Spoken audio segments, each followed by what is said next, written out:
Life has a way of throwing us curveballs. One moment, everything's steady, and the next, your world's turned upside down. That's the flip, when everything changes. Welcome to the flip. These next 6 episodes, we're going to go over a personal story, kind of close to me, about resilience, transformation, and second chances. My name's Matt. Today we're talking about a man who was unexpectedly diagnosed with a brain tumor. But the story isn't just about illness. It's about strength, change, and what happens when you refuse a diagnosis to define you. See why I got emotional? Yeah. So everybody, this is Daniel Torres. And we had this idea to have a podcast, and we had some fun stuff. But before we get into all the fun stuff, we have 6 episodes to learn about Daniel. So Daniel, tell us a little about yourself. Like, how was your childhood? It was pretty good. I had a pretty good childhood. I have 2 brothers, an older brother, Freddie, and a younger brother, Joseph. And growing up, just always following Freddie and just trying to be his friends' friends. Right. You're one of Freddie's friends. That's when we met. Yep. So that's how I met you. Just always been a big kid and just was always trying to get in shape and played football and was somewhat smart, I guess. I always and just always did stuff like that and just always had a job since I was like 17 years old. I see. So when let's go back to like maybe middle school. Mm-hmm. What stands out about like some of the stuff you went through in middle school? Because when I meet you, I'm probably more like high school age. I think you're like middle school aged. Yep. So and I was around you a lot. I used to see you all the time. So yeah, I went to Larry C. Kennedy, 6th, 7th, and 8th grade. Yeah. One of my good friends, Israel, is still my friends now to this day, and Dawan.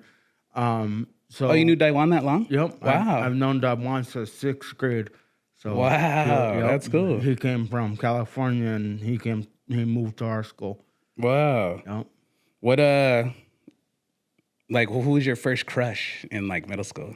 Do you know her name? I mean, should we say names? I don't think I really had one in middle school, but in high school, my first crush was Victoria. You remember Victoria? I think so. Yeah, she's still awesome. She's amazing. Oh, okay. She's a good friend of mine.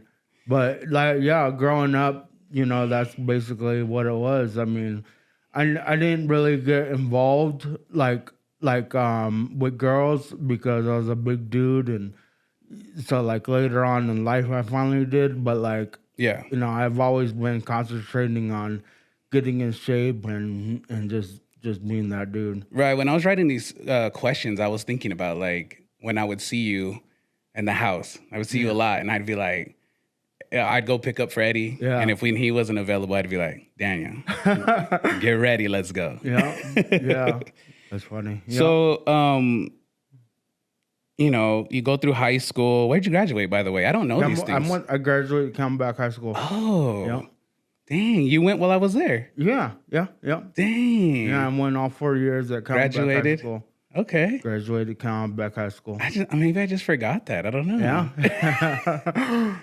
Dang, maybe we didn't hang around the same circles, or did we? No, we didn't. Okay. No. Okay. I think you're 1 year above me. Okay. You graduated 04?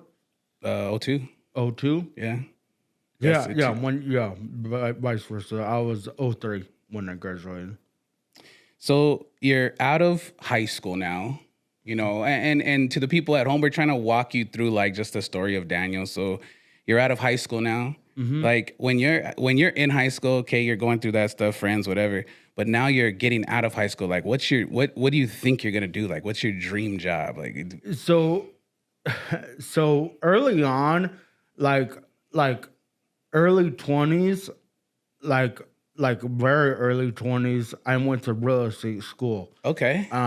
I went to school for real estate. I finished all my hours, and I just didn't take a test. Oh, And then I didn't know this. yeah, I ended up getting my real estate license a long time afterwards. A buddy of mine, Lou, and his wife Deli, Luis and Delia, I went to real estate school with them in the beginning, but like I said, I didn't get my license. So early on, I always knew that I wanted to go into real estate, but I just never jumped on it until later on in life. I see. Yeah. So you wanted to be in real estate this whole time. Yeah, I mean, I'm good at it. I've always been a really good hustler, and that's basically what it comes down to is just selling a product just at a bigger scale. So that's basically what it is, like just selling houses and just helping people find houses, whether it's rent or buy, managing properties and leases and managing Airbnbs. I do all of that. So yeah, I guess you would say that I have a passion for that. Okay. So going back to like walking us through this trip down memory lane, I see you. We go through life, and I see you later on in life. We're probably like late 20s now. We see each other like scattered, but now I see you, and we are meeting up and going hiking and like doing activities now, Yeah. right? We're doing stuff. We're hanging out, whatever, having some real deep conversations. Remember, we should have some real good conversations Yeah, walking. we've had breakfast and lunch a couple of times. Right. And has these real in-depth conversations. And then you go on this health tear. Yeah. How old are you when you do this? I was I'm gonna be 40 in May. The tumor came about in 2023, so I would say like around 2020. Okay. Like when COVID started happening. All right. Is when I got real serious about Sure. it. Is when I lost all the weight. And you lose weight. Your regiment's ridiculous. Yeah. Your eating is ridiculous. Yep. You know what I mean? You're motivating people around you just by doing what you're doing. Yep. I felt I felt your efforts for sure, because I would see you do it and I'd be like, what am I doing with my life, kind of thing. And some would say, a small part is why I even went back to school, is because I'm like, shh, it's not over. You know what I mean? This ain't over yet. Yep. So I would say you motivated me in that sense as well. And you go through this health tear, you lose all this weight, and then you get married. Yep. Yeah. Yeah, I'm crazy. That was crazy. Yep. You just got married. You know what I mean? Jenna was my first girlfriend ever, and I ended up getting married to her. So, yep. So how'd you guys meet? So through a mutual friend, through my buddy Naquan, his mom she worked with Jen in the Bronx, New York. I see. So she was like, "Hey, I got a friend that I want you to meet," and I was hiking. I was walking North Mountain, and I was coming down, and I was talking to Naquan and his mom, and she was like, "I got somebody that I want you to meet," and I was like, "Okay." I was like, I have no idea who this person is, but I'll go meet her. Right. I was like, why not? So I went over to Naquan's and met Jen for the first time, and then less than 30 days later, I think, Jen and I got married. And then 6 days later, I ended up in the ER. Okay. Yep. I wanted to go back to like, why did you get healthy though? Like, what was the reason? Um, Because it was a motivation I've never seen you have. Yeah. So it was, I don't know. So I have a buddy. His name is Beauregard. And Bo, yeah, I know. Yeah, Bo. You know Bo. He knows this story well. But I told him that I was gonna do this. And I told him one day, and I'm crazy like that. There's something wrong with my mind when it comes down to it. And I told them, I was like, I'm gonna get in shape, and I ended up getting in shape.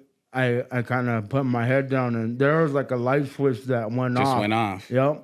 Yeah, because I was gonna say, what was the past? You know, all the way just leading up to that point. Like, It was a heartbreak. It was like a little mini heartbreak. Yeah, like sure. I wasn't in love or like I wasn't a girlfriend or anything. Yeah. But some girl broke my heart, and I was like, I told Bo, I was like, I'm gonna use this for good, and I'm gonna use this to get in shape, and that's what I did. Okay. So, and I lost 160 pounds in the process. that's crazy. Yeah. And it was during COVID. Yeah, I remember I had asked you about like some stuff, and you had sent me some pictures, and man, that transformation was pretty wild. Dude. Yeah. I was in the best shape of my entire life when I went into surgery. So how did that feel, being in the best shape of your life? It makes me mad.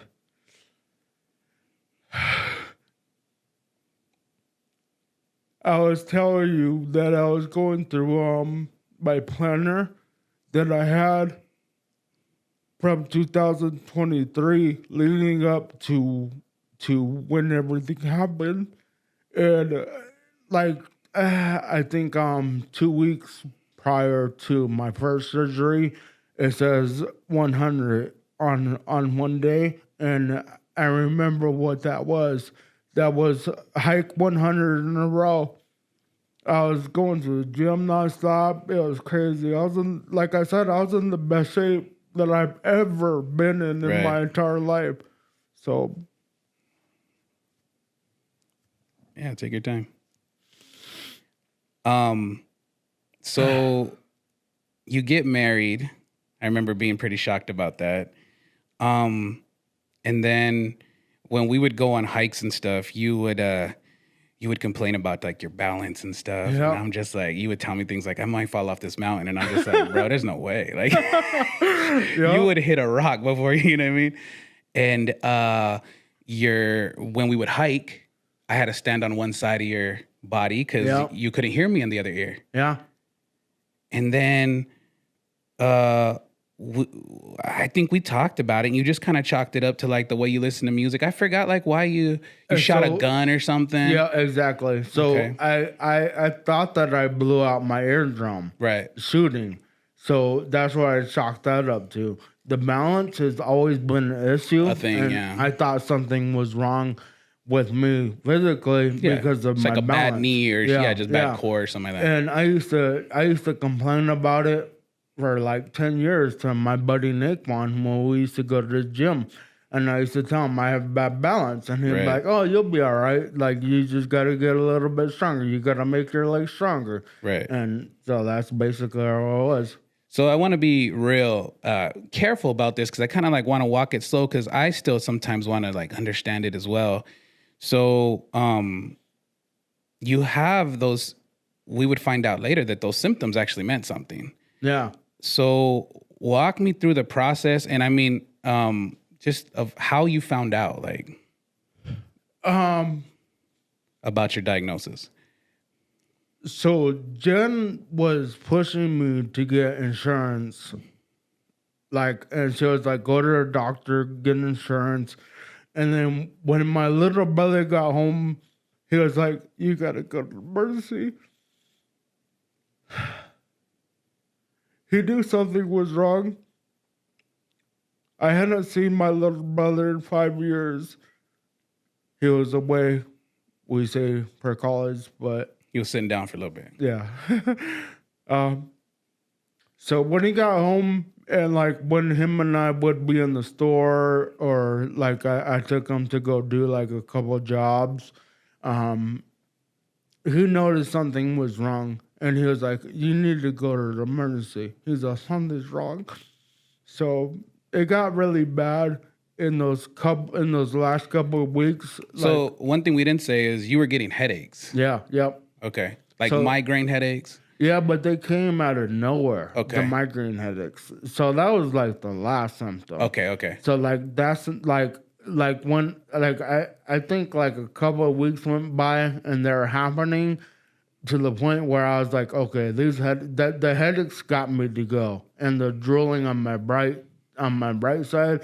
So the right side of my face like started kind of like getting droopy, and I thought that I had just gotten my wisdom teeth out. Oh, wow. So I called the doctor and I told the doctor that pulling my wisdom teeth out, and This they is said happening. most likely we hit a nerve. We're sorry. Wow. So But sorry. yeah, Oh my yeah, goodness. exactly. Okay. So I thought that that's why that was happening. So So that's crazy. Like there's things that lead up to it, and there's an answer for like kind of like why things are happening. Yep. So then you go to the emergency room. Yeah. So I went to the emergency room, and it was an all day process. Like when they did an MRI, and I went with my mom, and I told my mom that I got married. She didn't believe me. That was funny. That's how you broke it to her. Yeah, that's the emergency about to get an MRI. Right. So everybody met Jen in the emergency room for the first time ever. Oh, wow. For the most part, except for Vanessa, she was the only person that ever met Jen and my brothers. So yeah, it was an all day process. I ended up not getting the results until like 3 or 4 o'clock in the afternoon, and the guy was like, he's all, "Yep, you got a tumor." He's all, "It's huge.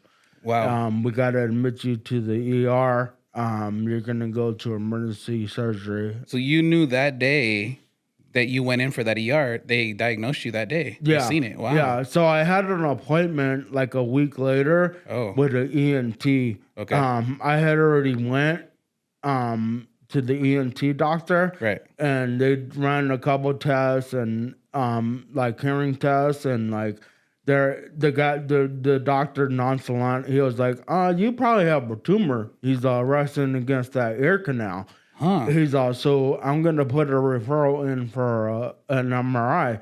So I was about to have an MRI, but I ended up going to the emergency a week early because the headaches got so bad. Wow. Yep. My gosh. So you get diagnosed with the tumor. Like, what are some emotions about that? Like, I mean, obviously it's shocking. It's, Yeah, it was flip crazy. your world upside down type of thing. It was wild. I mean, that emergency room was packed with friends and family that we basically told, and it was crazy.